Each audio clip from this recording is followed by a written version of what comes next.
Aloha, y'all. I'll try this again. I don't think I was live. I don't even know how that was working. It just didn't seem to be working. So let's start this over. All good. Today is Saturn's Day, Saturday, ruled by Saturn, hence the name. It is the 7th of November. It's a heart chakra day, and according to Dreamspell, it's blue lunar night guided by vision. So if you're going to be doing chakra chants, working on chakras, work on your heart today. Work on your anahata chakra. So we have the ability to get into compassion for ourselves and others, right? We have the ability to love unconditionally and ultimately be the love we wish to seek. I've already pulled a card and I started reading it, but I think there was technical difficulties, so I'll start it over. I had pulled the Five of Pentacles, so rereading this, always fun. What up, Ginger? So Five of Pentacles, the card of the day on this Saturn's day. Very Saturnian element here, where it's like, yo, are you sure what's going on? And I should say for the record, because I've already said it, but now I'm forgetting. The moon is in Leo, the sun is in Scorpio, Mercury's in Libra, Venus is in Libra, opposing Mars retrograde in Aries. So here we go. Five of Pentacles, examining your own relationship with poverty, looking for disowned treasures within you, fear of not being enough for anyone. Five of Pentacles, I'm desperate and destitute. We can go through life unaware of the astounding beauty and miraculous things which surround us right here for each of us to reach out and touch. We rush past a beautiful flowering tree, completely oblivious to its rich and fecund display. We bicker with those we love, unaware of this moment of aliveness, of being conscious in this life, is so fleeting and precious. So many fail to see the wonder which sits within their grasp. Because of this, they experience a deep poverty of awareness, lack of time, lack of support, lack of money and resources, when in truth, there is no lack, just a lack of awareness. I am reminded of the wisdom story of the beggar sitting on a box by the side of this road, begging for 30 years until a passing stranger suggests he open it. When he does, he discovers it fills with gold. In the artwork of the Five of Pentacles, two characters are crouched begging for food. They are positioned in front of the Garden of Eden. Outcast from the paradise and yet only separated by a slender barbed wire fence, it is well within their reach. The two realities exist side by side. Scarcity and abundance, side by side. But from the side of lack, they are blinded to the possibility. The figures are slowly disappearing into the graffiti-covered boards. Soon they will recede from view, becoming just another part of the mean streets. The Five of Pentacles asks us to look for our own disowned treasures, while also referring to the very real hypocrisy and unfairness that the world offers up. Misery and suffering sit alongside vast wealth and opulence. The millions upon millions of people who must survive and support their families on so little, while others have so much. Inequality, isolation, segregation, and ignorance play out around us every single day, and we must decide how we wish to be in the face of this. One of people's greatest fears is to be cast out of their homes and their families, their tribes, and live on the street impoverished. The fear can compel people to generate riches at any cost, while others remain caught in the trap of poverty, unable to escape. It can keep you trapped in a fruitless relationship or move you to create extraordinary things and help many others along the way. The card invites you to consider your own relationship with issues of poverty, inequality, and unfairness.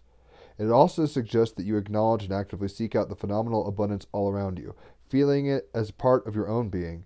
Traveling to various parts of the world in tremendous poverty and experiencing a lack of bitterness and open generosity, while conversely living in one of the wealthiest parts of London and seeing such lack of generosity, life lived behind closed gates, made me, i.e. David DeAngelis, realize and deeply question my own fears around poverty and isolation.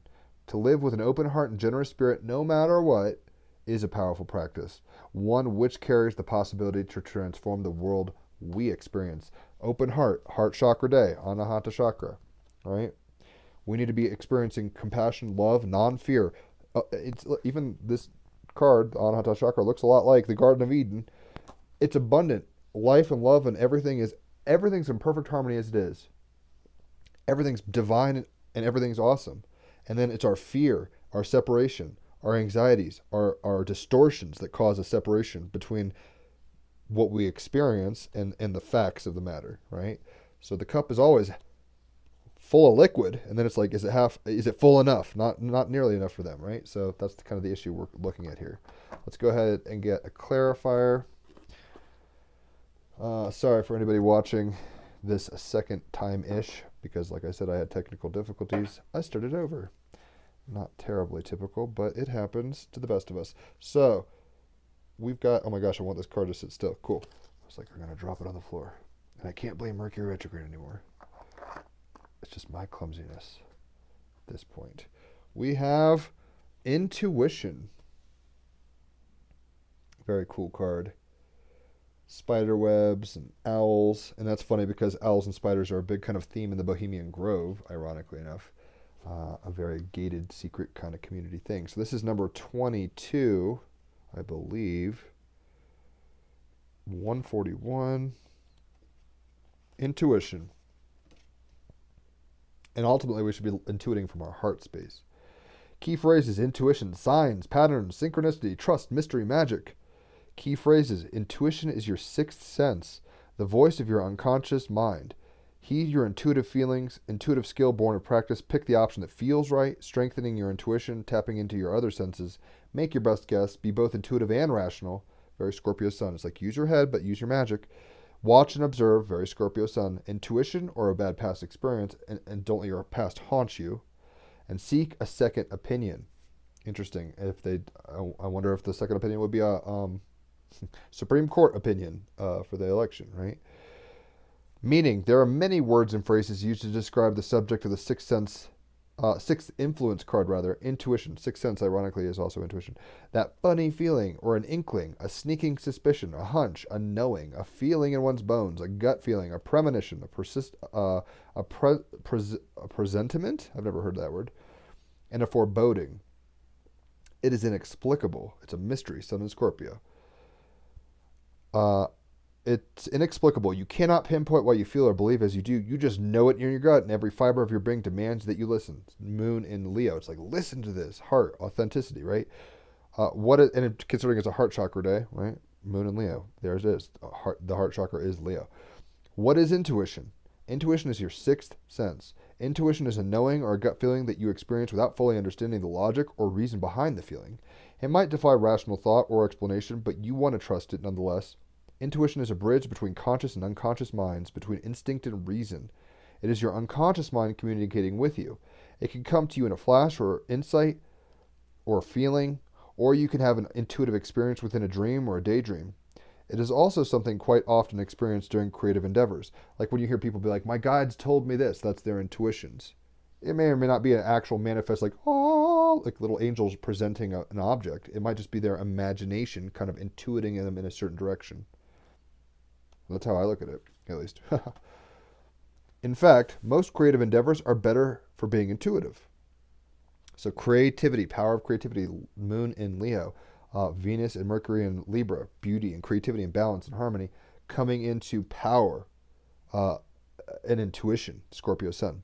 Intuition is knowing that something needs to be done, not knowing why it needs to be done, and trusting and doing it anyway. Why? Because our intuition provides solutions. It made me think of The Mask, I think. And it's like, why? Because I gotta, right? Intuition. Have you ever walked into a room and instantly felt a certain vibe, or met someone you were at ease with from the very first moment and felt like you have known them forever? Haley. Have you ever had that feeling that something is not right or too good to be true? Have you ever heard the phone ring and known before answering who it was? This is your intuition, your sixth sense at work, and how strong your intuition and intuitive abilities are is dependent upon how often you use them. And I've got to say, like things like calling, like I'm think of a song and then it comes on the radio, or when I'm doing Duolingo, like pushing a button before it's actually announced. I have 12th house, which is Pisces, the most psychic water, Mercury and Mars. So my actions and thoughts are aligned in such a way that they're very intuitive in Cancer, right? So I'm not bragging, but it's like, you're talking to an intuitive, kids. So, and everybody is intuitive to varying degrees, so don't think I'm just tooting my own horn. The moon is in Leo, so derp. This is your intuition, your sixth sense, right? So, do you trust that gut feeling or knowing, or do you push it aside as illogical and irrational? Do you pull a Spock and you're like, no, I'm going to follow my brain? To have a strong intuitive ability and to use it has nothing to do with the paranormal or supernatural. Like I just pragmatically explained in my chart why I'm intuitive. Would it surprise you to know that there's a lot of legitimate research, including studies by the U.S. Navy, into how intuition works and how it can be strengthened to help in situations where intuitive thinking may save lives? Have you ever seen the movie The Men Who Stare at Goats? That's based off of a true story. Some of the greatest scientific discoveries have been in moments of intuitive insight. Archimedes, eureka, right? That's the whole Isaac Newton getting hit by an apple, according to the mythos. Frederick Kekule, I don't know who that is, all followed their intuition. Albert Einstein believed that intuition was of great value when it came to innovation and invention. It is very easy to dismiss the intuitive feelings and thoughts that come to us, but your sixth sense is no different from your other senses. It is there to be used, and incorporating it into your everyday life will only enhance it. It takes both courage, Moon and Leo, and practice, practical, diligent application, Venus and Mercury and Libra, practice, practice and application, to heed your intuition. We are so often told to base our decisions on only rational thought or logic, and to weigh each choice with care. Weighing choices with care, Venus, Mercury, and Libra. Your decision-making process can, however, be enhanced by listening to your gut feelings, Scorpio Sun. In fact, it is important to use both rational thought and reason and intuition and instinct. The intuition card, when it appears in the present, which we're going to say it is, signifies the importance of heeding your intuition. It is better to appear foolish in the short term than to make a mistake that could cost you far more in the long run. What do you do when you have half a dozen options before you and all have equal pros and cons? In the end, the only option available is to go within and to go with an intuitive decision and pick the one that feels right to you. Feeling what calls your highest excitement, your motivation. Moon in Leo is about what excites me and I'm just going with my gut. I'm going with my raw power of emotion. But with Scorpio, it's like scrutinous magic. It's like intuitive psychic abilities. If a situation or a person has you feeling tense, has your stomach in knots, has you feeling agitated, uncomfortable, or pressured, then back away. Trust your gut. Conversely, if someone has you feeling at ease and imbued with a sense of rightness, embrace the moment. Heed your feelings. If you have a situation that needs resolving, a problem that needs solving, somebody close to your heart, solving a problem and figuring out a mystery, right? Problem solving is Sun and Scorpio, but somebody close to your heart, Moon and Leo, and they need help, then it's time to stop worrying. Calm yourself. Calm your mind. Extreme emotions such as anger and fear will only hamper your intuitive abilities. Find a quiet place. Go for a walk to clear your mind. The answer, the solution, will come via intuitive means when you stop worrying over the problem. Isn't that the irony? We worry, and we say, oh, I don't have the answers. I don't have enough. I don't have what I need. Oh my gosh, I'm not pretty enough. I'm not rich enough. I don't have the resources. I don't know the people. The sky is falling. The sky is falling. It's like, it's all perfect. It's all good. Get out of this place of the mind and division. I mean, there's a bicameral split here. It's like as it is and as we perceive it to be, and get out of this place of lack and go into your gut, your intuition, and know that everything is fucking okay. And we've chosen to be here, and this dream is unfolding in the way in which we are operating consciously and unconsciously. That's a very different presupposition than like, oh, I'm just here because, and I have no control, and God doesn't love me. It's like you're in love, by love, for love, in a dream of love exploring itself through multidimensionality. What else could you ask for, right? We asked for this. And if you don't want this, you'll just end up dying and phasing out. Like that's how it works. Like when your mission's over, you leave. You don't leave until your mission's over. So when people say, oh my gosh, I didn't get my dreams completed or whatever. It's like those might not have been dreams. That might have been something else. Paradox, which is what I'm kind of talking about. The paradox between the mind and the heart, right? The mind, scrutinous psychological, like deep peering into the intuitive abyss, Scorpio Sun, and the heart, Moon and Leo. And the paradox here of like they're in the Garden of Eden, but they've sequestered themselves to this little no man's land, this Guantanamo Bay of perception and feeling. If only they would intuit and know, a piece beyond understanding. Like the mind can only go so far. The intuition is the other bit that kicks it to the other way. That's the paradox, though. So let's look at what that has to say. Number 98 by the Zeta Reticuli. All right, 98 Zeta Reticuli Paradox Future Timeline. The Zetas pass through an essential transformational paradigm on their way to enlightenment. It has to do with an alchemical shift from a state of polarity to the paradox of containing both poles simultaneously in total balance with no preference for either. It's like the yin-yang. Equal, exactly, and you're not... maybe we say, I like black and not white, or I like white and not black, but it's like, they're equal and they don't show preference. And they're totally in harmony. Spiritually, they learn to be both full, containing the universe in all of its forms. The Garden of Eden, the Five Pentacles. Oh my gosh, it's all perfect. Oh my gosh. Like they got that on one side of the scale. and empty, containing nothing but conscious awareness, like individual form, going, what am I doing here? Why am I here? Oh my gosh, I've got to live. Living this paradox is a point of power, and it is a key for spiritual transformation. Point of power and spiritual transformation, Sun and Scorpio. You contain this paradox as well. Learn to tap into it and to accelerate your evolution. Let the Zetas guide you. This card refers to the Zeta era in which their species became enlightened. The theme of this card may be the most difficult one in the deck to understand. Yeah, double Gemini life, paradox. Because the mind is used to processing as a view of reality through polarity, which is represented in the Five of Pentacles. Am I broke or am I rich? Am I sick or am I healthy? And it's like, it's all perfect, accepted as such. And then when you go from that place, you actually can intuit where you would prefer to go next. A paradox is a seemingly true statement or group of statements that leads to a contradiction or situation that seems to defy logic or intuition. Defy logic or what? Intuition. The mind cannot grasp two opposing forces, and can sometimes that two opposing forces can coexist harmoniously. This card was talking about, how is it that rich people and poor people live in the same world? How is it that, the sick and desperate heroin junkies in the streets of San Francisco are alongside Nancy Pelosi in her megalithic mansion on a hill, right? How is that? It's a paradox. It is what it is, right? How is it? It is.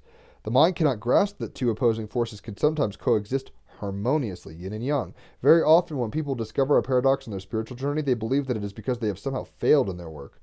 The opposite is true. It means we are closer to the truth because truth cannot exist within a polarized perspective.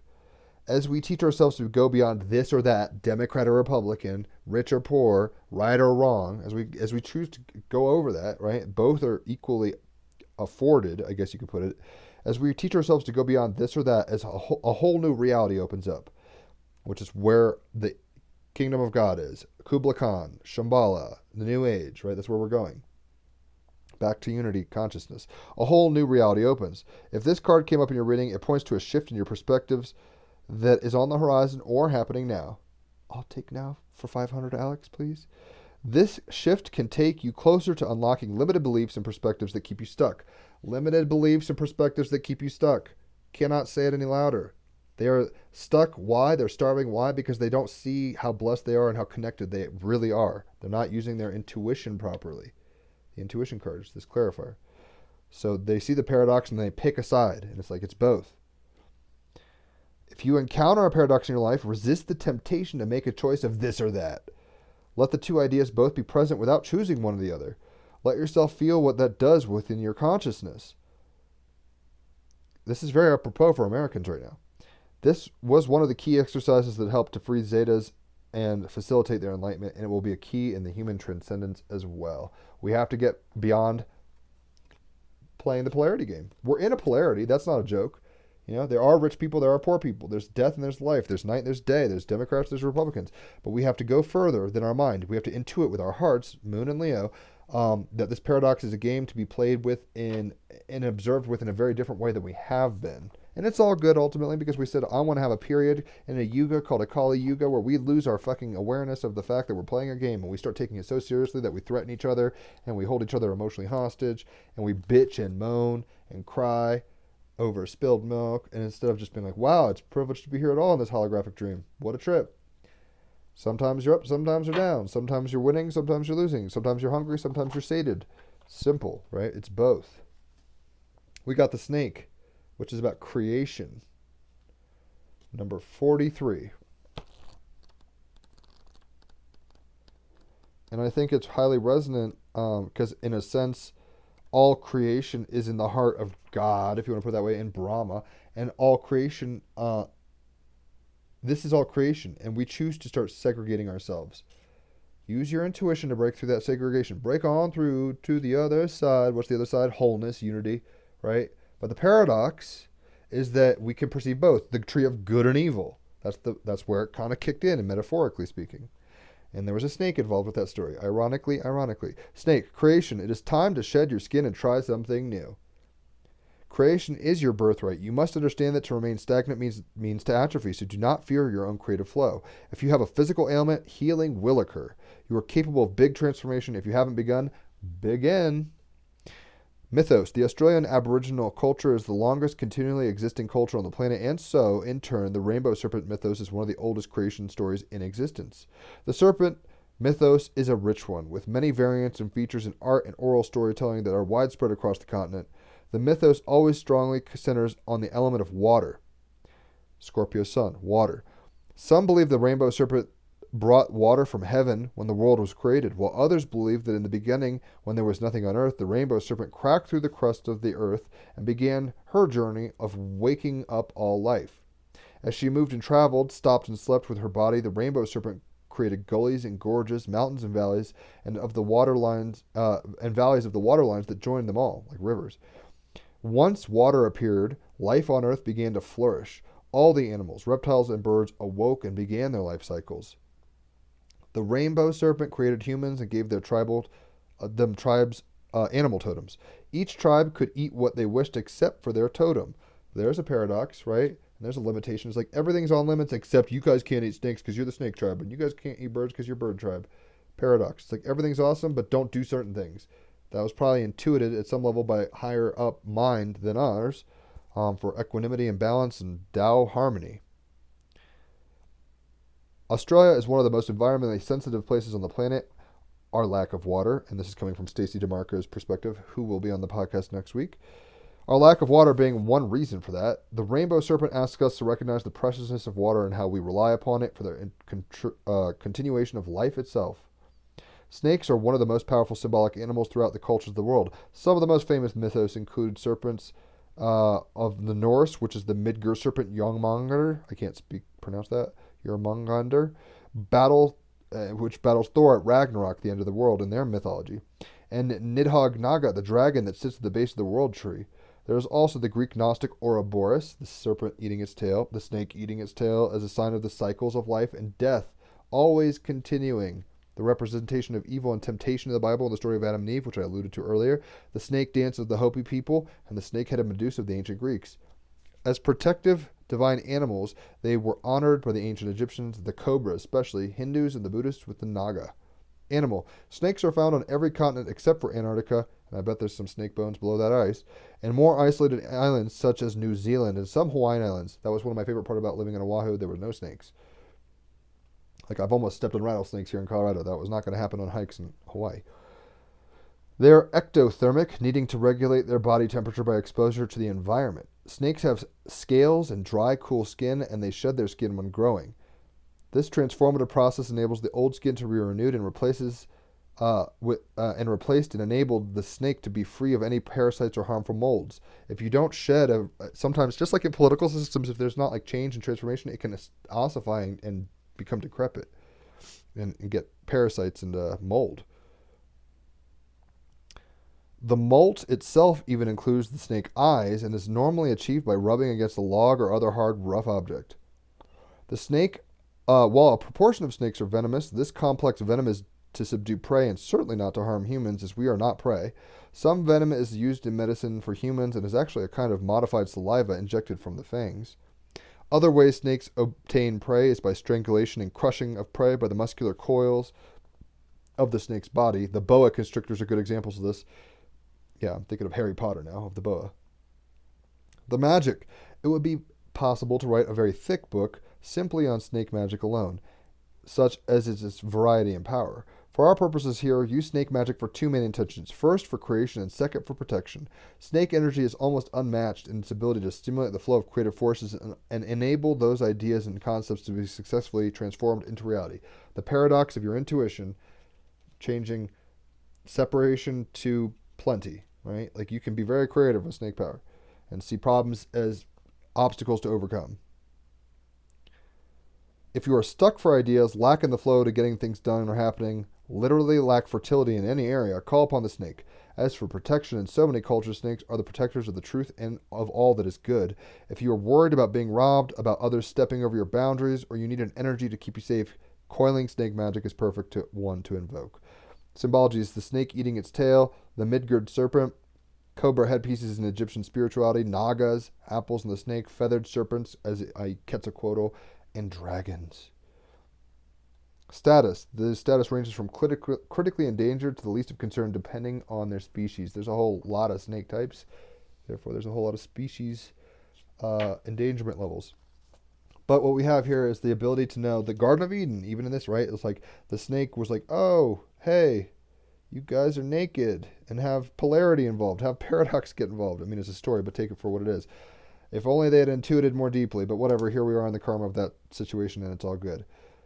So the snake is about creation and it's about coming from a place of power. And dare I say, we're always in the present moment in the Ouroboros of creation, powerfully creating. Let's not forget that and disempower ourselves, right? So what oracle can we get? Mies van der Rohe. I believe he's Dutch, but he could be German. I forgot. It's been a while. Mies, what up? This is Mies van der Rohe. Let's see what Mies has to tell us, shall we? Where are you at, bro? Here he is. Mies van der Rohe. Van der Rohe. Fleeing garden variety Third Reich intimidation. How resonant. Mies van der Rohe escaped Germany for the U.S. in 1938. Before that, he had been the last director of the Bauhaus and internationally celebrated for his Barcelona pavilion of 1929. And before that, he had been little Maria Ludwig Michael May's son of a stonemason, wishing to totally reinvent himself and the architecture of his time, to transform them intuitively, right? He did just this in Chicago, reshaping the city's skyline in steel and glass, or skin and bones, as he'd say, and we just talked about snake skins. In his later years, Mies went global. If only he'd lived to see as many clever aphorisms, i.e. less is more, become hashtags for cyberbullying. The irony and humor of these cards is undeniable. So it says, one lives many lives in a lifetime. We have moments of scarcity and freak out mode, and we've asked for that. We have moments of unity with the all that it exists. This is the paradox. We can kind of tap into either one intuitively at any point we want. That's our choice, and it's our point of observation in creation. We see the tree of good and evil. We see the paradox. We see the reality spectrum, right? And you live many lives in a lifetime, just like a snake sheds many skins in a lifetime. Many lives, right? Use your intuition to guide you through the paradox that is reality, and know that you will have, you could dwell in lack and sometimes, be thankful for this and be like, there's a lesson here. Instead of being, and then when you're over here, be like, oh, I'm so thankful for this, instead of saying like, what's over there on the other side of the fence? That's what we tend to do as mammalian oddballs that we are. We tend to think there's something better in the other jar, or what's behind door number 1? Oh, cool. What about door number 2 and 3? It's like our lack of contentment can be problematic. So the stone we've got today, and that's the point of the Five of Pentacles: be content, and know that there's unfairness in the world, and that's how it works, and try to work around it. Obsidian. What it is, obsidian is a black volcanic glass before the internet, before AI, before kitten food delivering drones, like way back. Early Homo sapiens were getting it done with obsidian tools. Capable of holding an extremely sharp edge, obsidian scalpels are still used in surgeries today. Who needs it? Anyone looking to cut out negative people and patterns from their lives. Scorpios. So right now this is very appropriate as the stone for Americans. Like, let's just cut out all the negativity. Your side lost, deal with it, move on. Your side won, deal with it, don't gloat. Right? Don't just sit there and be like, well, those fuckers, right? Because you have a scarcity of, you're lacking in some perspectives. It's all good. Five of Pentacles. There's no winners and losers. That's the paradox, right? Paradox card. We're all here to intuitively be in creation, living many lives in a lifetime. So sometimes you're the winner, sometimes you're the loser. Sometimes you're conservative, sometimes you're liberal. Sometimes you're masculine, sometimes you're feminine, right? All this jazz. So, where to put it in your pocket like a concealed weapon against bad vibes. With the sun in Scorpio, this is for Scorpios, we have the ability to have a weapon of protection. When to use it? When thinking positively seems out of the question. When dark forces are at work, dig in, arm yourself with obsidian, and throttle back. It says protect your soul, right? And how are we going to protect our souls? By being grateful, by looking at the blessings all around us, by observing and being, intuitive to the degree that we say, oh, you know what? Praise God, or, creation or unity, or however you want to phrase it. I don't really give a shit. But isn't it amazing that we have apple trees? And isn't it amazing that the apple trees fall, and from the rotting apples on the ground come seeds for the new apple trees. Life and death. Like, use your intuition to be thankful. And that gratitude, that heart space, heart chakra day to day, that heart space will get you out of these down and dumped modes where you're like, oh, I didn't win. Oh, I'm too fat. Oh, I'm ugly. Oh, no one picks me. Oh, all this self-pity, all this separation. That's not true. It's real maybe, but it's not true. There's a fundamental difference. Real is like based off of your perspective, but true is like the case, right? And I know that sounds like a paradox because it kind of is, but something could be real, but not true. So, for example, somebody could have body dysmorphia and be like, I'm hideous. I'm not going to eat. I'm going to go anorexic. And it's real for them, but it's not true ultimately. And everyone's like, yo, bitch, you're like 90 pounds. Put on some fucking meat. And they just don't see it as true, right?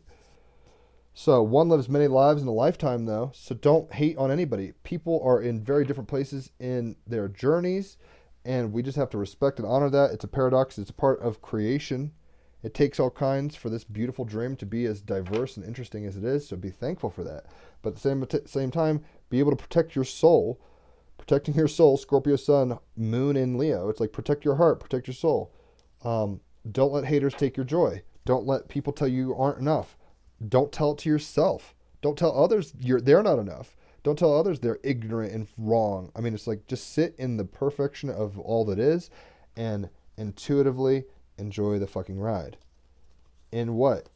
Creation. The ride of what? Many lives in a lifetime. That's like the snake shedding its skin ultimately over and over again. The ride looks like what? A paradox. Yin yang. Both, opposing forces in equal measure or whatever. So let's go ahead and play some music, shall we? Oh, of course I did nothing to prepare for this. So give me 10 seconds as I organize, and hopefully if it ever gets really glitchy on Facebook, like if you can't hear me and all this shit, I do put it on YouTube. Oh god, I just flipped the screen so you could see my bedroom on YouTube and my Van Gogh painting, which is kind of cool. Anyway, I was like, why am I seeing that? My guitar case in my bed. My guitar stays on my bed because there's no room for it in my room. It's a massive case. Alright, so we've got the Five of Pentacles. This can be about feeling like less, like, oh, I lost out. I don't have enough. I'm never going to win. I'm not pretty enough. I'm broke. Like, focusing on those kinds of things, which is problematic. Instead of being like, oh my god, I can sense.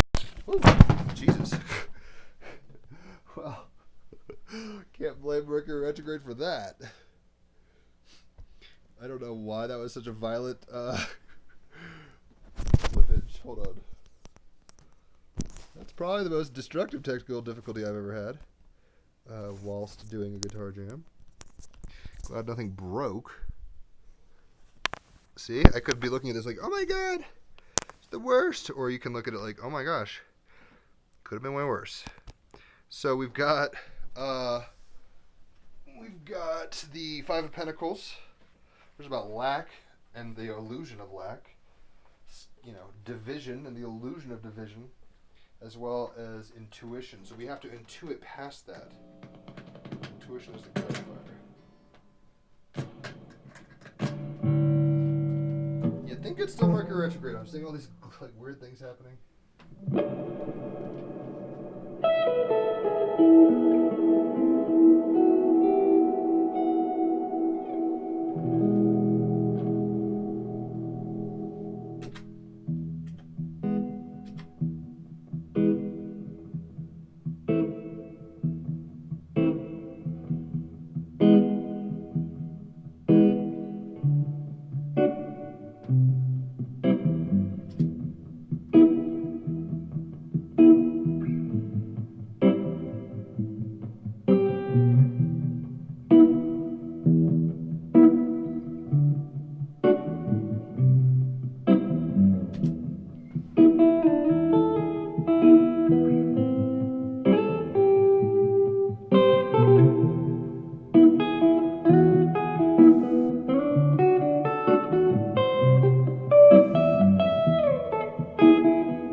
loud. Yo. Turn this down just a little. Okay, so we have the ability with the 5 of Pentacles, which is the card. We have the ability to... Can I say it? 5 of Pentacles. We have the ability to see everything in perfection as it stands, or choose to divide ourselves with fragmented, false beliefs. So try to use your intuition to cut through, like obsidian, cut through like a sharp scalpel, and protect your soul, ultimately, because your mind could be the fucking dream killer, the paradox of the hemispherics. Protect your heart, protect your soul as a member of creation, to know that everything that's happening, right? All the lives you'll live in your life, everything that's happening. Sometimes you're rich, sometimes you're poor. Sometimes you're fucking horny, sometimes you're celibate. Sometimes, all these paradoxes of the one reality that you have. The paradox that is all good. But it takes a really perspective shift from separation to unity to get that fact. And that's kind of where we're at. So the only way you're going to get to that is through heart knowledge, through intuition. It's not something you're going to just get one day intellectually, because the mind is paradoxical in its own nature, as is all reality. So try to enjoy the ride in creation, be creative, and a force for love, good, peace, unity, harmony in the way that you feel most called to, right? Protect your soul with obsidian, cut out the bullshit, and live many lives in your lifetime. Sometimes you're going to be an inventor. Sometimes you're going to be a stockbroker. Sometimes you're going to be a mom. Sometimes you're going to be a dad. Sometimes you're going to be a Republican. Sometimes you're going to be a Democrat. You see my point? You're going to be everything, always. So, that's still rather loud. Because I can't think while that's happening. So, yeah. You can even hear there's 2 lines kind of harmonizing. There's half cup, half empty. And they're both accurate, because it's depending on perspective, it's true. Change your perspective, change your world. Holler for readings if you want. I've got some today. I've given some yesterday. I love having them. Love doing them. So get on the list. No podcast today. And yeah, no matter what the circumstances in America or the world, politics, self, try to embrace and accept the parts of yourself that are paradoxical to you. Because they're as representative of you as you are, as complicated as that, if that makes sense. Does that make any sense? Hopefully I'm making sense. So, with the moon in Leo, go do things that make you really happy, bring joy to you, and bring heart to it. And then with the moon in Scorpio, try to get into an intuitive, still, deep place, and you will see magic. Have a good day.